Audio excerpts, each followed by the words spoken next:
I sold all that. I was buying it for like $2 a pound, selling it for, $20-$30 on Amazon. And I think in a 3-day period, I sold 130 grand in 3 days. That's just a insane. beast. And so I would just remember sitting there next to my dock and I was like, wow. Like just looking at my phone, the Amazon seller app, and you're like 130 grand last 3 days. Like that is insane. And the profit margin on that was what, like 70%, 80%? No, it had probably 2 to 3x. Yeah. Like 200 to 300%. No. It was 4x. Yeah, 4x. 4x, yeah. 4x So 400 ROI. E-commerce is the greatest business opportunity of our generation.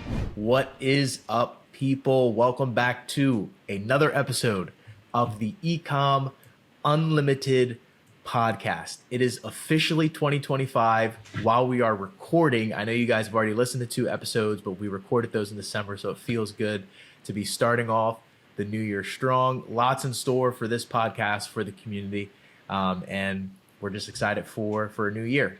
So today, as always, it's your boy Kaj here with my co-host Josh. What's going on, everybody? And a very special guest that I'm excited to talk with, Isaiah Fritz. How are you?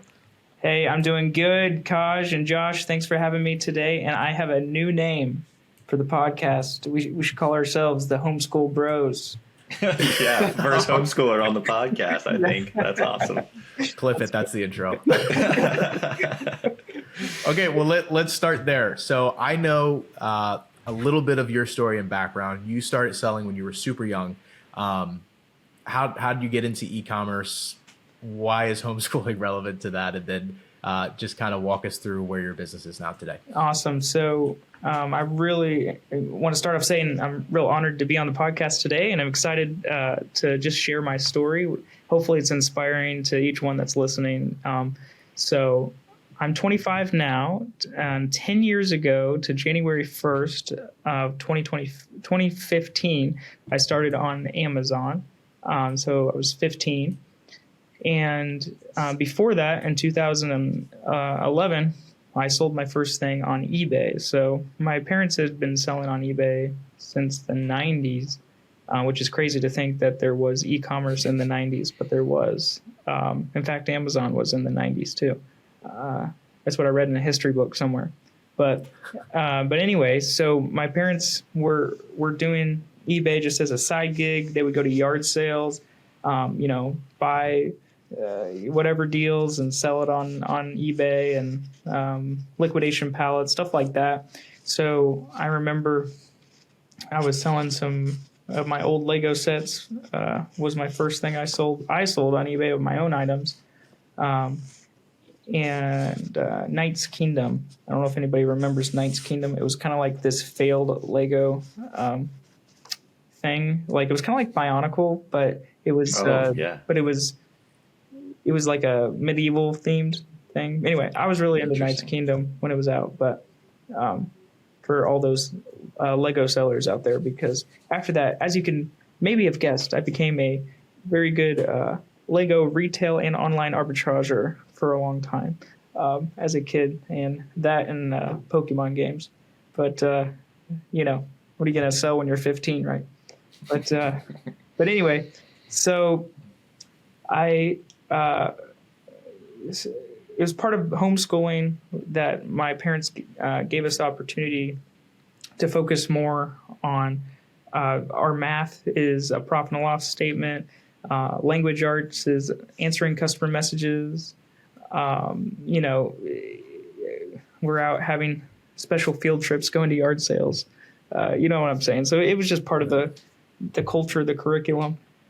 So it was very natural for me to start looking into Amazon, because I kept seeing this button on Amazon that said sell on Amazon, and I just wanted to click it so bad. I was selling on eBay, but I wanted to click sell on Amazon. So I clicked the button and I started selling on Amazon. And one of the first companies I worked with was a company called Garrett Metal Detectors. I became a dealer.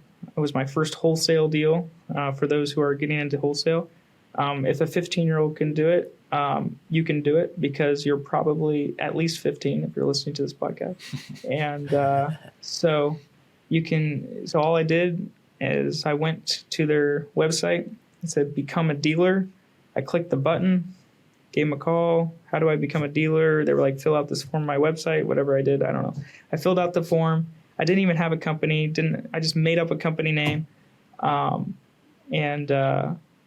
they called me and said, hey, you need to buy 3 metal detectors to become a dealer. And I think you had to have a storefront or something. So I don't know what I said on the storefront, but I said something. And I bought 3 metal detectors. And how I did it is I only had $200. So, or like 150 or whatever money I had. So I bought one. I had my mom loaned me the money for one, and my grandfather loaned me the money for the other one. So I got my 3. I brought them in, sold them on eBay real quick. And the reason why I was attracted to this company is because they were coming out with a new product, and this new product was really hot, and I knew that I was very excited about it, and other people would be as well. So I started selling pre-orders on eBay, and I was like, man, I'm going to start selling pre-orders on Amazon. So I listed it on Amazon, started, trying to figure out how to sell a pre-order on Amazon, and which is kind of difficult to do. But on eBay it worked, and then I created my own Shopify site. Or actually, I was too cheap for Shopify. I didn't want to pay $30 a month, so I think I used some like freemium shopping cart software called Free Cart or something. I forget what it was.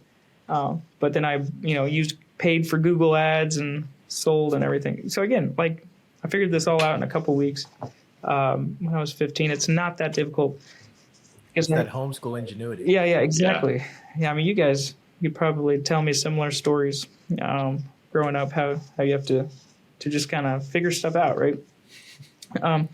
So anyway, yeah, so that's how I got started. I mean, that was like the first thing. I mean, I had sold enough pre-orders to have over $20,000 in my mom's PayPal account.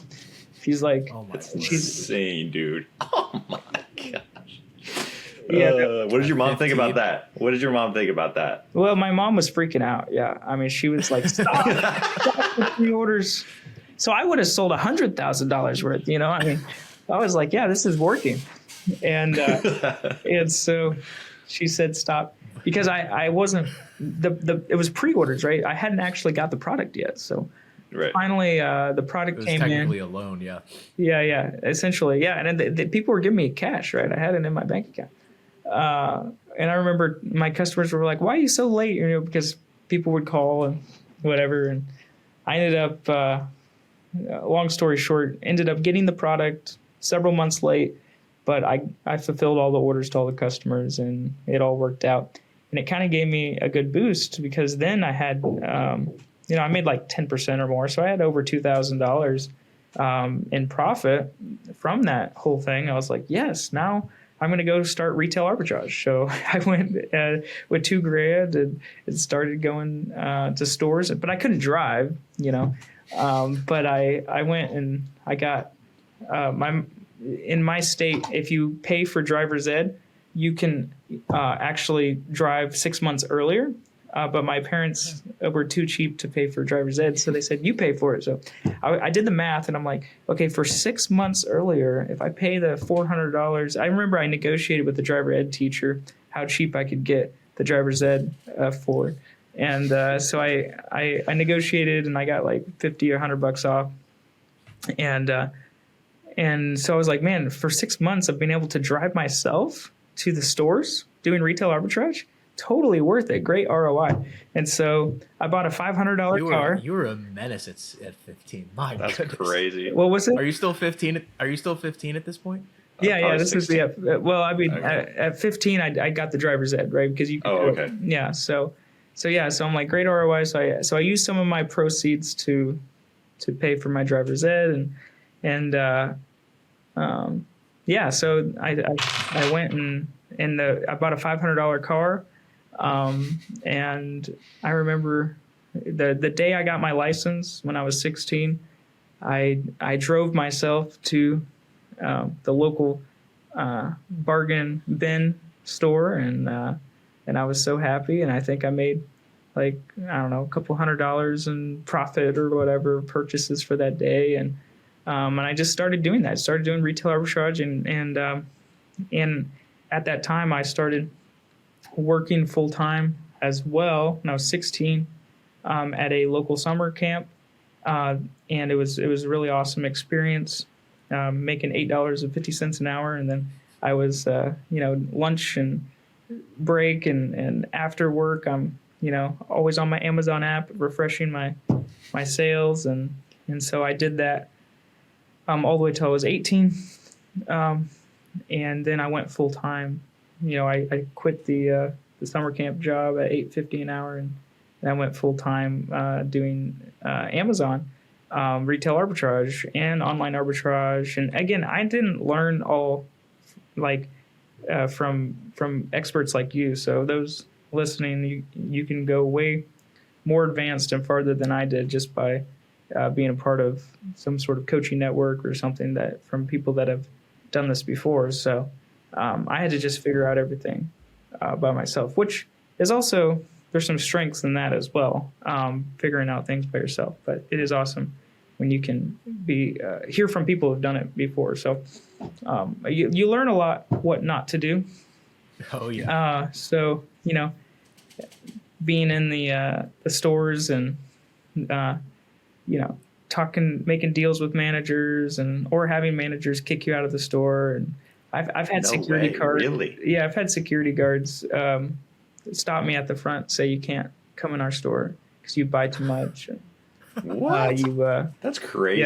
Yeah. And they would try to put limits on me, like you can only buy 2 or 3, and then I would go and I would hire customers and I would give them cash and I would say, hey, That's just go back in the store and buy your limit of 3, 5, whatever, and then bring it out to me. So then you always get around. You were going incognito tabs, but in person. In person. Crazy. Yeah. So retail arbitrage is really, really fun. And I recommend it to anyone. If you want to make an extra $1,000 a week, you can do that with retail arbitrage pretty easily. And so did that and I scaled it. The problem is Amazon, after a while, we're starting to ask for invoices from manufacturer distributor because I got hit with some counterfeit and IP and stuff like that. So they shut down my account. I had $40,000 in Amazon's reserve, and so they. Wait, can I pause you real quick? Yeah. So just where are we in the timeline right now? Is this after you went full time? Yeah, this when I was 18. 18. It was when I was 18. Okay. Yeah. 18. Okay. Yeah. So, yeah. Thank you for stopping me there. Yes. When I was 18, by then I had one employee, and I was building my house. So I decided I'm going to build my own house, and I want to build a big warehouse, right? So I bought an acre of land out in the country. I'm kind of in a rural-ish area in the Louisville, Kentucky area is where I'm from, and in the Indiana side. And so I bought an acre, and I'm going to build a big warehouse. For me, it was big. I designed it to put one full semi-load, 26 pallets can fit in my warehouse. And I ran the math, and I'm like, man, I can build a little apartment, 1,000 square foot apartment outside of my warehouse, and I can live and work at the same place. But I would say I'm the only house in the county that has a dock. So I have a dock. So anyway, I'll get back to that part. But so my account gets shut down as I'm building this house. So I'm building this house with credit card debt. So I don't know if you guys ever played the credit card game, but when I was 18, I kind of figured out a little bit how these credit cards work. And so Chase, for whatever stupid reason, gave me 2 cards, one at like $60,000 and one at $40,000. And I don't know how I talked him into it. I'm not sure, but I messed around and was able to figure it out. And it was 0% intro APR for the first 12 months. So I had a year to pay this off, right? But I used it to build the house, not $100,000 of inventory. So I had to keep it flipping as much as possible to try to carry the least amount of balance. So anybody that's done this knows what I'm talking about. So when the account was shut down and I had $40,000 stuck at Amazon, I was like, man, I'm going to have to pay interest on this credit card. And also, I'm going to have to let go of the guy, so I let go of the guy that was working for me. And it might not have been 100,000, it might have been 60 that I had, that my gap of, wherever it was. So I ended up saying, well, I'm going to go do real estate, so I tried to do that. That didn't really work out. So I got back into eBay because I could still sell on eBay. And at the same time, I'm appealing. I think I did 45 appeals or something crazy. But they just kept saying, hey, I want the invoices from manufacturer distributors. I didn't have those. I was buying them from the local bargain centers and the, Toys R Us when they went out of business. If anybody that remembers that Toys R Us went out of business, I bought a lot of stuff from them when they went out of business. But yeah, so long story short, it was 8 months, and finally I figured out this website called LinkedIn. And LinkedIn, some guy was telling me about it. As I was just doing eBay, and then I actually went and worked for another Amazon seller as a buyer, and he started sending me to trade shows. And I would go to trade shows and I would buy stuff for him, and he would pay my airfare and my hotel and $300 a day. Doesn't sound like a lot, but I was like, I'll go do it, and I'll go put $10,000 POs because this guy had a lot more money than I did. And I was like, I'm just going to learn, And I met this guy on an airplane, right? So it wasn't like, I just met him on an airplane. He was sitting next to me. And so I kind of told him I did Amazon. He did Amazon, and he's like, hey, you can be a buyer for me. So anyway, I went around and I kind of learned about wholesale. So going to trade shows, and the real way to do wholesale, and putting in big POs with these brands and stuff. But he was very incognito. Like, he owns his own like strip mall, and he has like ghost stores. They're not really stores, but he says that they're stores or whatever.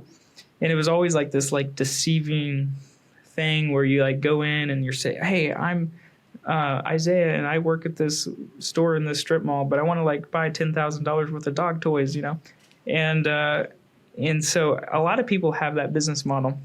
And I don't know if Kaj and Josh, that's your business model, but I don't recommend it if it is your business model, because we do not have ghost stores. Yeah, okay. We have started to partner with brick and mortar retailers, though, so that's been good. Those are actual stores. Actual stores, yeah. Well, hey, if you went to one of his stores, it's there's product on the shelves, but nobody comes and buys anything. So it was super interesting. He had a very good business, and he still has a good business doing this. Probably makes $1 million profit a year, just doing that. But profit, not just gross. But yep.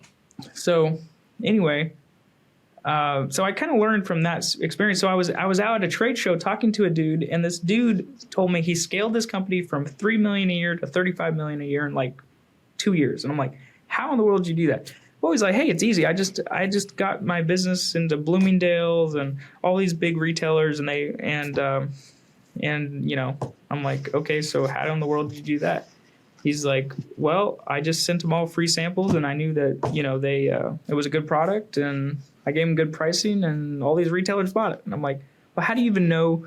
How do you find the right people to send the samples to? And he goes, LinkedIn. And I'm like, LinkedIn. And I'm like, what is this LinkedIn? And so he's telling me, he's like, yeah, it's like a social network that, people put job postings on, but you can also like find like the right people at the right companies. And I'm like, that's pretty cool. So I went to that night in my hotel room, I created a LinkedIn profile, and LinkedIn gave me like 10 free credits. So I went and I wrote up my story on what happened to my Amazon account getting shut down. And I reached out to every manager, VP at Amazon that I could find. That LinkedIn came up when I did the search. But they only gave me 10 free credits. So it was only 10 of the managers. So I reached out to these 10, and I happened to hit Jeff Bezos's technical advisor. So Jeff Bezos, every year, he would have a technical advisor, and AK person who shadowed Jeff Bezos and then would end up being in charge of some department at Amazon. So I had no idea what that was. But so the guy,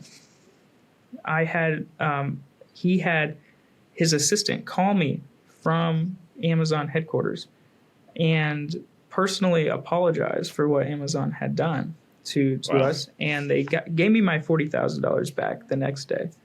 And my account came back. So that doesn't happen anymore. That's what crazy. In the world? No. It never happened before. I mean, when's the last time you talked to Jeff Bezos' technical advisor? Yeah. Never. Exactly. So, Oh my goodness. so anyway, so I hit him up on LinkedIn. So the guy at the trade show that was selling Korean face masks was able to give me this idea on LinkedIn, and I was able to apply that idea to my business. So then I was like, wow, this LinkedIn thing's pretty sweet. So it was the first social media I ever had. Okay, wait. So another follow-up question. So Yeah, go ahead. I think you briefly said you had been deactivated for 8 months. 8 months, yeah. And then you reach out to this guy, and then the next day your account's back, and you have $40,000 being transferred to your bank. Yeah, Amazon said they were going to keep that $40,000 forever. That's what they said. Wow. That's crazy. They That's use almost different criminal. verbiage. I think they said indefinitely. Sure. Right. Sounds about right. Yeah. They said So- essentially they just said your money's ours. Yes. Yeah. So after you get your account back, like what was your like revenue? What did it take you a year to get like what happened after that? Like in terms of like revenue, like quickly over time to get to where you are today?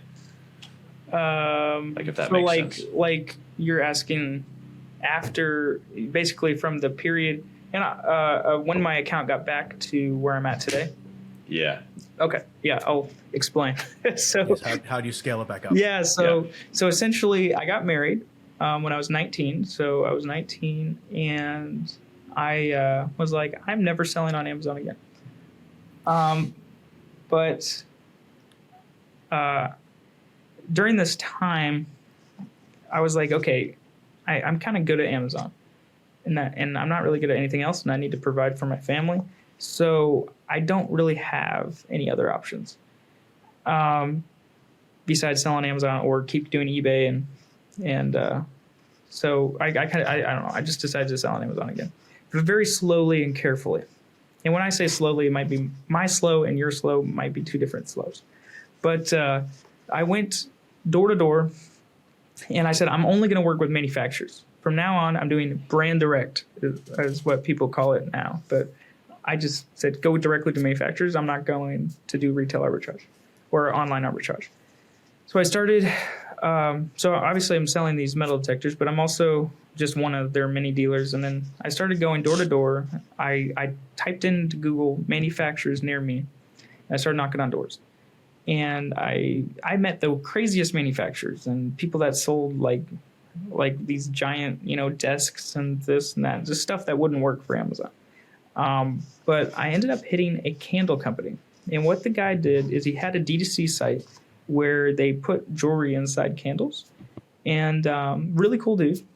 And so I ended up striking a deal with him where I would sell some of his products on Amazon. Now, he had another Amazon seller that he had started working with that same month. So I said, well, try me out on the lesser product line. So he tried me out, and he tried the other seller out. And the other seller sold 18 candles in the first month, and I sold 1,000 candles in the first month. So he's like, okay, I'm going to go with you, right? And this was all drop shipping FBM to start. So I just created the listings, sold them FBM, and then sent him the labels, and then he would actually made to order. He actually made it to order and shipped it out. So then I started seeing what ASINs, and again, I launched like 1,000 ASINs, right? Because it was drop shipping. So that was one of the big things is I just sat there with spreadsheets and figured out how the Amazon spreadsheet system worked.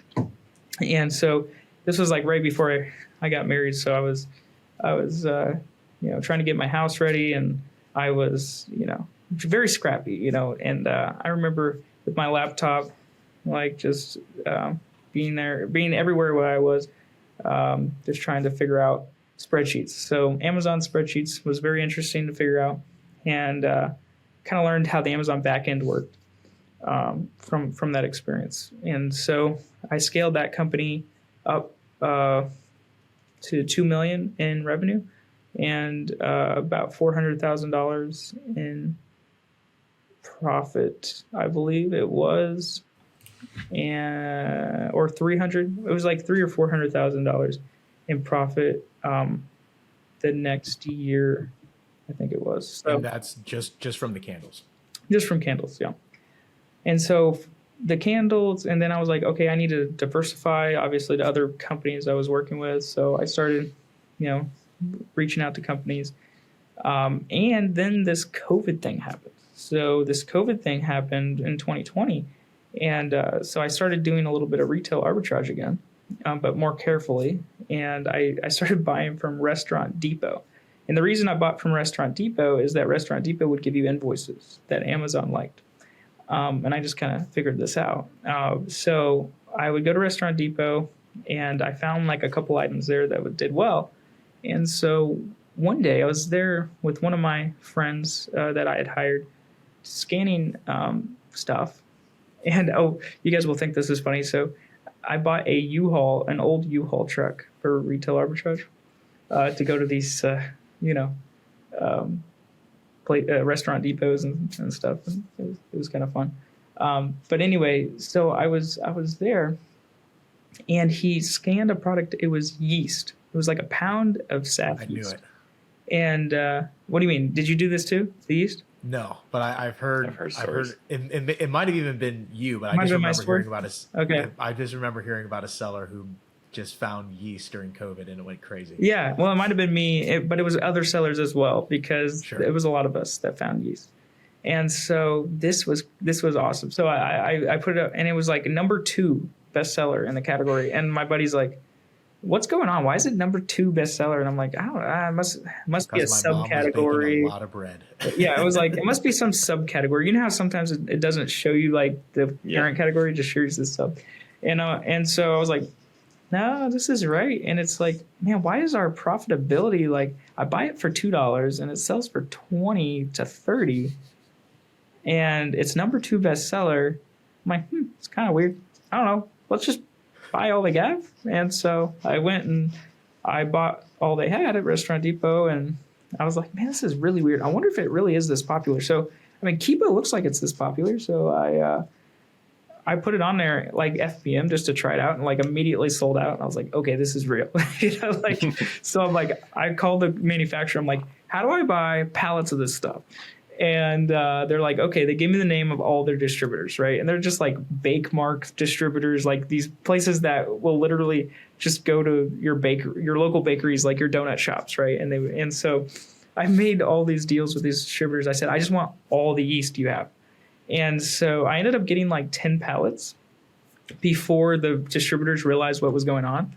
And they were like, then they started putting everybody on allocation. They had no yeast left for all the regular bakeries. And so anyway, so yeah, I sold all that. I was buying it for like $2 a pound, selling it for, $20-$30 on Amazon. And I think in a 3-day period, I sold $130,000 in 3 days. That's just insane. the yeast. And so I would just remember sitting there next to my dock, and I was like, wow. Like just looking at my phone, the Amazon seller app, and you're like $130,000 last 3 days. Like that is insane. And the profit margin on that was what, like 70%, 80%? No, it had probably 2 to 3x. Yeah, like 200-300%. No. It was 4x. Yeah, 4x. 4x, yeah. 4x so 400 ROI. Yeah. 400% ROI. Yeah. Or more. It might have been 5. Yeah. I was gonna say could have been 5. Yeah, 400 to 500 ROI. Because if you were selling it for $20, your profit was it's like $10. It'd be like $10 like an item. 10 with FBM. Yeah, like 10. Yeah. Well, I was doing FBA at that point when I was really So I was not fulfilling that many pallets and That's stuff. insane. Yeah. So that was awesome. So I ended up making a couple $100,000 in like a very short amount of time in profit, and so I was like, man, what do I do now? And so I realized that, this was kind of a one-off, obviously, but I had this vision that the future of Amazon would be, you really have to work directly with the brands. Like, I don't think like this whole wholesale arbitrage type model is going to work it's not going to be super scalable, and it's not going to work as well in the future because I've seen that Amazon was restricting more and more products, brand gating, I think is what they call it. There was more and more brand gating going on and all this stuff. And I'm like, I was like, I need to work directly with the brands and manufacturers, and really become a partner. So, I want to interject quickly too. So this is 2021 now, 2020? No, still? This is 2020 still. Still 2020. So this is for all the listeners, May of 2020. all the listeners, brand direct is not new. We call it brand direct. You can call it whatever you want. But you, Isaiah, you've been seeing this trend since, the last 4 years. Well, yeah, so back then, the other thing I would look at is I would look at the largest Amazon sellers, and even back in 2020, the largest Amazon sellers was Anchor. It always is Anchor, right? But back then there was a company called eTails, and eTails has now went bankrupt. Sadly, they turned into Caspian, and so I started studying eTails, and I kind of started what they do, and what they did is they went to brands direct, and they did brand direct, whatever, and they just started making deals with brands and became like their only sellers on Amazon. And they were crazy, hundreds and hundreds of millions of dollars. There was another guy doing it named NetRush, and NetRush was super successful. I think they're still around too, right? Yeah, they're still around, not as cool as they used to be, but they're still doing more revenue than I am. And then there was another one out there called iServe. And iServe started growing and growing and growing, and it became Pattern. Pattern is now over $1 billion in revenue, by far the largest Amazon seller. They're bigger than Anchor, and they're amazing. And what they do is they just partner directly with brands, become the only seller, and provide all kinds of value to the brands, and scale them up. So I was like, okay, so I see a trend. The largest Amazon sellers are either really big private label brands like Yeti or Anchor or something like that, or they are these, brand partner type models. So I was like, oh, well, let me come up with a name, and I came up with Online Selling Partner. And so, me as a homeschooled kid out of my garage that's running this company, I realized that I needed talent. If I was going to do this, I need people that are a lot smarter than me that can actually talk to the brands. I struggled enough talking to this local candle company and getting them to trust me, let alone talking to some, $100 million brand. So I went to my phone and I said, well, first off, because I didn't go to college, I went and I Googled, positions in a brand that positions in a company like a C-suite or whatever. Like, what are titles? Who should I hire? And I remember reading something like, well, there's the CMO and the CFO and the COO and all this. And I read through all these titles, and I'm like, okay, I think I'm the CEO. And the COO sounds like something I need, and the CMO sounds like something I need. I'm like, I think I can get by without a CFO right now. I think I can get by. But I'm like, I need a CMO and a COO. And so I just go to my phone contacts. This is my network, right? My network is my phone. And I start calling people. I'm like, hey, you know anybody that, because I have some cash now, from selling yeast that I could pay somebody. I'm like, you know anybody that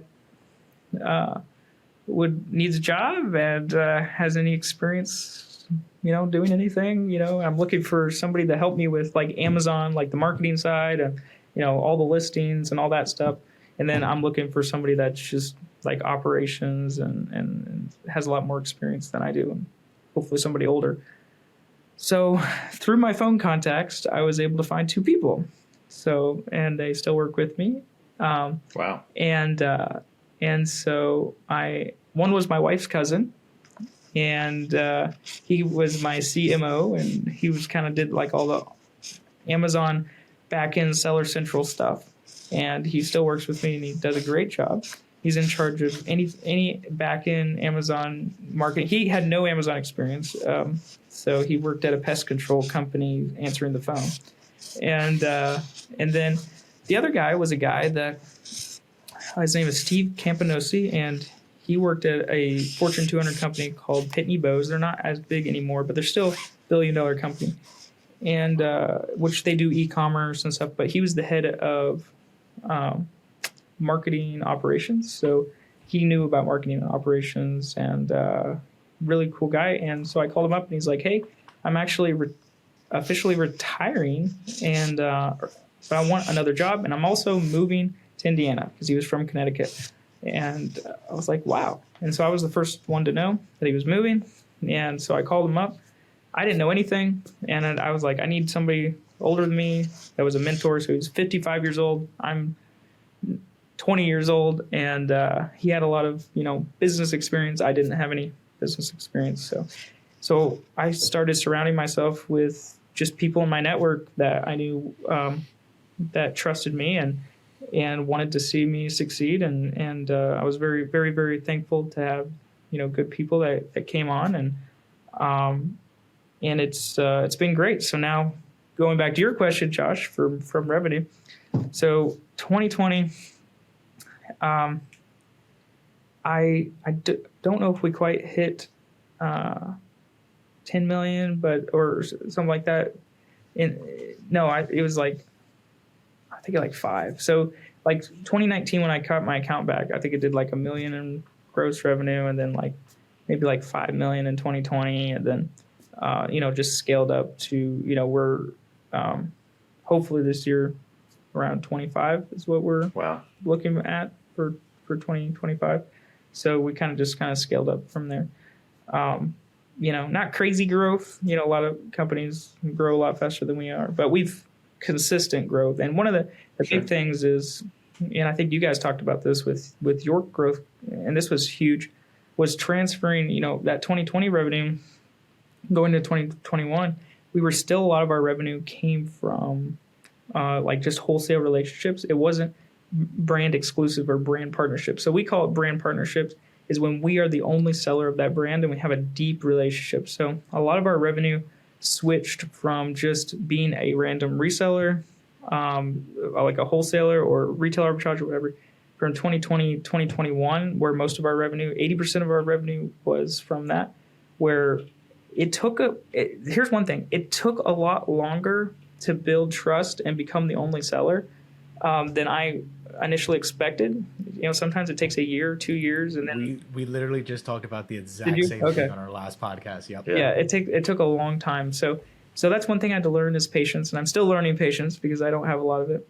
But I'm glad I have people around me that have more patience. And now I have a really good CFO that helps me with the numbers and understanding, how we can actually project for the correct amount. Like, hey, we probably won't sign this amount of contracts at this amount of time, and we have to wait. I'm always guessing things sooner than they are. But yeah, for us, sometimes it takes 6 months to a year to two, 3. That Garrett metal detectors, we're now exclusive with them. But, I started working with them 10 years ago. Yeah. And now, just this year, we became exclusive as the only seller. Wow. That's a great brand, awesome brand. But it took 9 years of reporting, and it's a great company, and we have a very close-knit relationship with them. That's another thing. This is, if you're going to do this business model, you have to build a company. You got to do like what I did. Like, you got to have smart people around you and build a company. And I don't see a lot of people doing it successfully with just a bunch of VAs in themselves. Corey does pretty good, but you're not going to be able to provide the brands like these $5, $10, $20 million brands, the level of service, if that's the type of brands you're going to go after, without having a more professional team. Now you can do brands. There's all day long you can get brands that are doing $500,000, $1 million in revenue, and you could be their only seller with just you. And and I get brands that reach out to me all the time that are doing like $500,000 a year, like, hey, take our business, and I'm like, I can't afford to do that. Like, I it's the same amount of work for me to do $1 million brand as it is a $5 million brand or a $10 million. 10 million is a little more work, but like, so I'm like, I need to get contracts with like $3, $4, $5 million brands. I can't focus on these $500,000 brands or $100,000. Like, I got one right now they're doing like $100,000 a year on Amazon with like 2,000 SKUs. I'm like, yeah, yeah, 2,000 SKUs. Yeah. Oh my gosh. Yeah, I'm like, That's miserable. Yeah, I'm like, if you had one SKU that you were doing $100,000 a year on, I would take you, but I can't take you. It's just too much work, right? That's like one or two sales maybe, like a Yeah. SKU like every week. Oh. Yeah, so that was rough. So anyway, it's something that, it's all work, it's not like, I wish I was a lot more profitable than I am. How many brands are you currently working with right now? It's about a dozen. Really? Only a dozen? Yeah. Okay. Yeah. Wow. Yep. Okay. One of our strengths is just being more of we call it like a boutique type service where we're small, but most of our brands are, doing several million a year on Amazon, right? So Sure. It's I would rather just work with a couple brands and go really deep with them and provide them the level of service that they want. And again, we're doing everything for them, all the listing optimization, distribution control,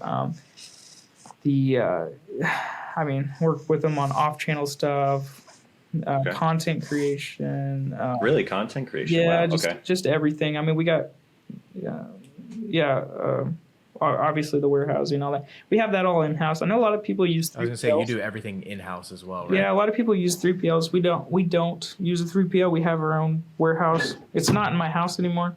Nice. But yeah, we actually rent a facility. I want to own my own facility, pretty large facility. Like we have a 60,000 square foot warehouse that we have now. Nice. But How do you go about explaining to a brand like what you offer? Like, what is your offer going in? Is the offer like some people's offer is I'll buy your product at like wholesale prices, and like here's a list of everything that we do that we can work with your business, which is like optimization, like some PPC if you're making like really good margin on these products. Like, what is your offer to these companies that makes it maybe really enticing for them to like really come and work with you besides doing everything like in-house? Yeah, I think really, the best way to answer that is I just copied what Spreetail, Pattern, NetRush, all these guys had on their websites. We do this map compliance, blah blah blah, and again, you can copy and paste and say you do it, but then you got to do it. You got to figure out how to do it. You got to put in the work and figure it out, and how do you actually do it? One thing that's kind of hard for us is starting a brand from scratch. Like we have a couple of brands that we're working with right now that are subsidiaries of much larger brands. And so the reason why we took them as a partner is because they were like, hey, if you do well with the subsidiary of us, then maybe you could get a piece of the $30 million pie, right?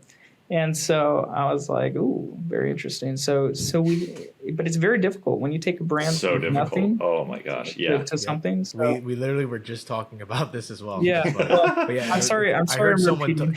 No, I don't mind repeating it all. I'm just saying it's like it's good reinforcement. Yes. But I was listening to someone say it's like if you're gonna rate a brand on like a scale from let's say like 1 to 5. 5 being it's like they're crushing it on Amazon, which probably means they're selling it themselves. They don't need a 3P partner. Versus a 1 who is, let's say, a newer brand, not on Amazon, and doesn't have branded search volume yet. Getting a 1 to a 2 is so much more difficult than getting a 3 to a 5. Wow, there's a lot of wisdom in what you just said, Kaj. I mean, I'm just repeating what someone else said. Okay. Yeah. Well, and learning from our lessons that we've gone through for the past year. We tried to help somebody launch a brand, and he had a ton of pre-orders on his website, and we launched it on Amazon, and it's just like brutal. It's just very hard. It's a very a very kind of popular niche and all that kind of stuff. So making it stand out and converting people based off super expensive advertising and all that stuff that Amazon of course loves to offer you is just massive challenge. Branded search volume is your friend. Yeah. So when you're working with a brand, make sure they have lots and lots of branded search volume, because then that makes your job way easier.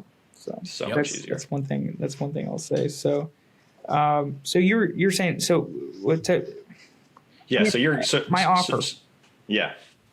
Yeah. So my offer is, we do everything. We are your Amazon channel arm for you. For example, I work with non-Amazon focused brands, right? So I'm not looking for those guys that are selling themselves on Amazon and doing very, very well. I'm looking for those guys that most of their revenue is coming from their D2C site, from the brick and mortars historically, distributors, stuff like that. And those brands are really, really good at that, and they don't have a lot of Amazon internal talent. So yes, they could go and hire their own Amazon internal talent and try to figure it out. Well, then you have to hire 3 or 4 employees. For a lot of the brands, the size of the brands that I'm talking to, you have to train them up. You have to kind of trust that it's going to work out if you do it internally. And are those employees even going to stay with you? Like, there's a huge brand down the road that's like physically down the road, and I've talked to the main Amazon guy over there all the time just because he's local, and I've talked about doing business with them. And they're like, oh, we like to do everything in house. Well, it's like every year their Amazon manager just leaves, and he has to get a new Amazon manager and all this stuff. And I'm like, man, why don't you just have us do it? I don't know. I'm still working on them. I don't know if I'll end up getting it or not because they've been doing Amazon themselves for so long. Sure. But anyway, it's a headache. It's something where hopefully what you want to give to a brand is you want to just give them just that ease and peace of mind that all they got to do is sell you the product, and you're going to take it from there, and their brand's going to look great, and it's going to be under control. Like they want to have control. They want to be able to say, hey, I need to update the photos today, and or hey, we're launching a new product. We have a partner that's gonna launch it for us, and they're not going to charge us a bunch of fees or whatever. So just giving them an ease of partnering with you. It's really easy to partner with you, and we're gonna do everything, and they don't have to do it in house. And also a lot of them have been burned by 3Ps. The 3Ps are those type of 3Ps that I was talking about that have a fake ghost storefront that are lying to them and stuff. And a lot of people, if you're in the wholesale model and you're lying to your brands, or if you are, not representing yourself correctly to a brand, when you're at a trade show or when you call a brand and you're not telling them the first things that come out of your mouth is that like, hey, I'm here to help you with e-commerce, Amazon, all that. If that's not the first thing that comes out of your mouth, and you're relying on other ways to get that brand's business, then that brand is going to have a harder time trusting you down the road if you do build a relationship with them. So even if it's harder to get a brand up front, you're going to have a longer term, better relationship with them than you are, because I have a brand right now that they do over $25 million a year on Amazon, right? And I was very upfront with them. I'm like, this is our business model. This is what we do. This is, and again, they don't like Amazon sellers. They didn't want Amazon sellers, right? But it took me a while to kind of build rapport with them. I was just providing value, whatever I could do, advice or whatever. And finally they were just like, hey, this is, how about you try to sell one of our product lines? And I was like, sounds good. And then, so eventually, my goal is to take all, $25 million worth of revenue that they have. If I can be a good partner, if I can be a company that they can trust. And again, I think a lot of these kids that I see that are trying to do brand direct and wholesale, like they don't understand the relationship side of it and how you really have to be a real person. And if you're not a good relationship person like myself, hire somebody. Yeah. Right. So like, hire somebody that's way smarter than you and that has been in corporate their whole life, and they understand the relationships. And that's what I did. And it's worked out really, really good for me because there's no way I could lock these companies up with exclusive contracts and everything unless I had good people that, because they're not going to give some 18-year-old, $4 million in Amazon business exclusively unless, I don't know, that would be a miracle. Unless they were probably your dad's golfing buddy or something. But absolutely. So that's huge recommendation. If you want to do a business model like mine and actually take it big to the next level, then, hire people that Sure. know what they're doing. Now, you run a $10 million business. How many employees do you have right now?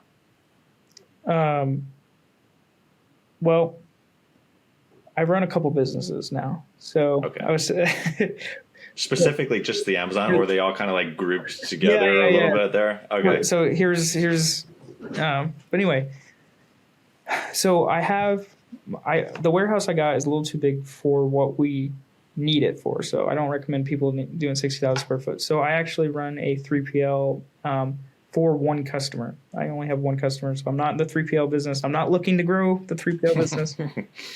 So that requires... We could relate. Yeah. So, but I have this space and I got the people and it worked out. I'm not going to do it again, but it's very important as entrepreneurs to focus. I'm learning that. Like I'm trying to get rid of a couple of my businesses, right? And just focus. So it's just like us too. Yeah. Well, see, these homeschool kids have to learn somehow. Yeah.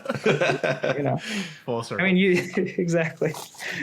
So you have the Amazon business, which was how much in revenue are you doing right now? Did you say around 25 is what we're projected for this year? 20. And the 3PL business with one client.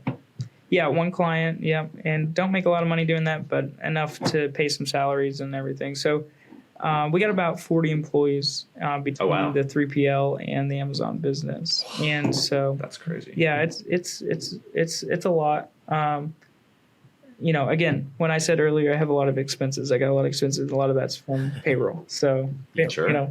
It's one thing for you guys to be able to look at your bottom line and have a couple VAs or a couple employees, and then when you start getting 40, you're like but see, my goal was to scale faster. Like I wanted to scale to 100 million by now. But Gotcha. But the thing is that you got to build that trust with these brands, and these brands that are giving you $3, $4, $5, $10 million in business. It takes time, and it takes a lot of trust. And so, even for the small brands, like it doesn't matter how big the brand is. Mm-hmm. Like as long as the brand owner has issues or maybe some trust issues or bad experiences, like and that they care about their brand. Yeah, then they care about their brand. It doesn't matter if they're doing 10 million or if they're doing 100,000. They're going to want the best of the best because it's their brand, especially if if the brand wasn't bought and they don't really care about the numbers. They just care about the brand so much. That's so important for them. So really keep that in mind. As you're reaching out, trying to get relationships, trust. I mean, providing good service, communication, those should be all the 3 priorities that you have, because that's how you're going to build the best trust. Yeah, transparency is huge. Talking to the brand and being transparent and telling them what you're doing and how you're doing it and all that stuff. And that helps build the trust because, again, I think we all had this mindset that brands hate us and we need to not be transparent that we sell on Amazon. I realized it. I was there. I've done it. Sure. Like I said earlier, so I have to change my mindset. That's no, I named my company Online Selling Partner. This is what we do. If you see me on this hat, it says Online Selling Partner.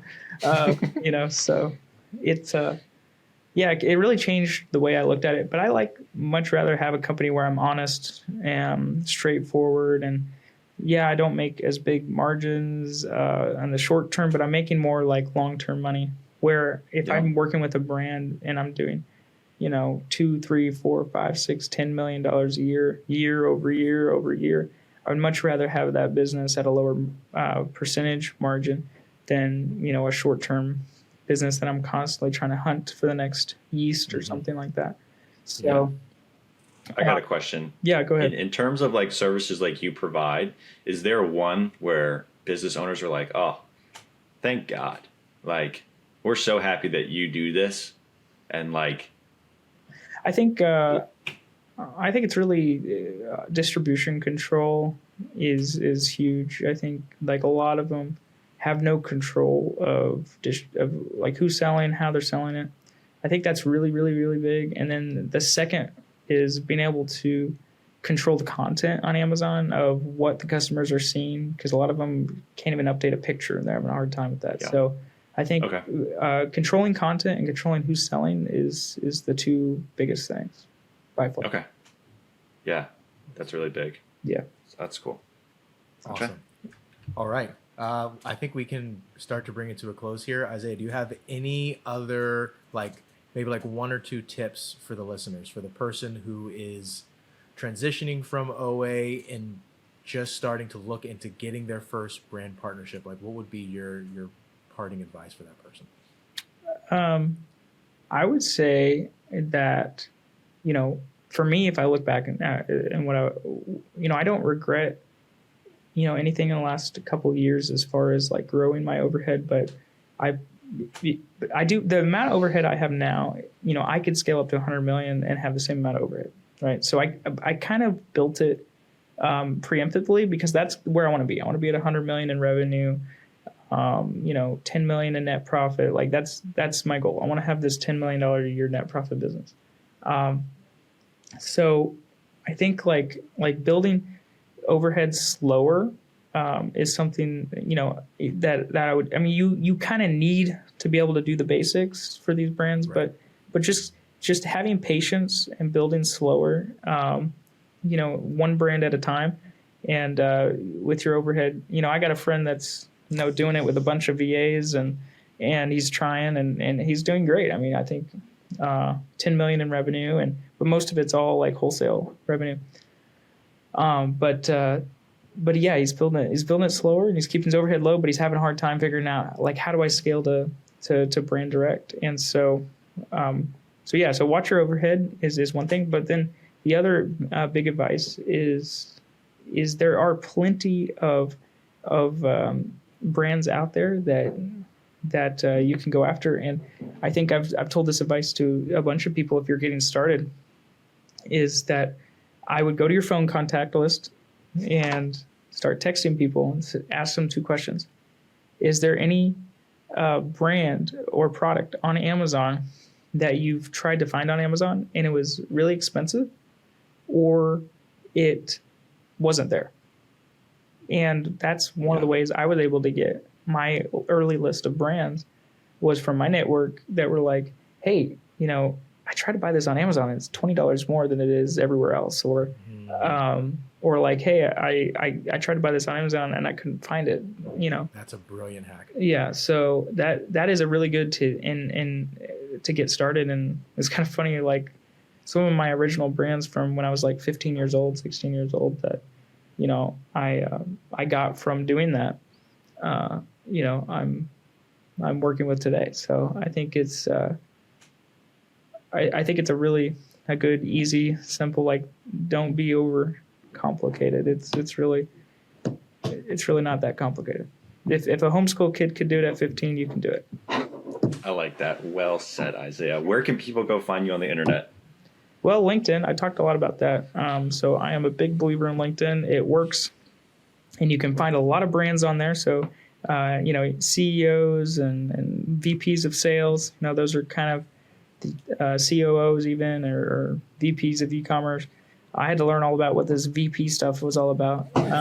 But anyway, so those are the type of people that I reach out to on LinkedIn. Okay. So we're Isaiah Fritz on LinkedIn, and you can reach out to me anytime. I'm pretty much, that's the main place.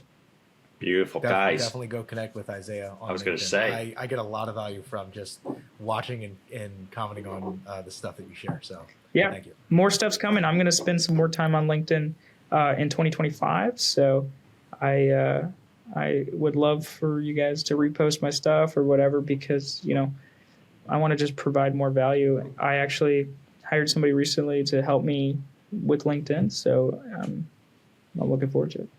All right, guys, stop sleeping on LinkedIn. Get on LinkedIn. Yeah. All right, guys, if you found value from this episode, give it a like and subscribe to Ecom Unlimited so you can stay updated on all of our new content. And we will see you on the next one.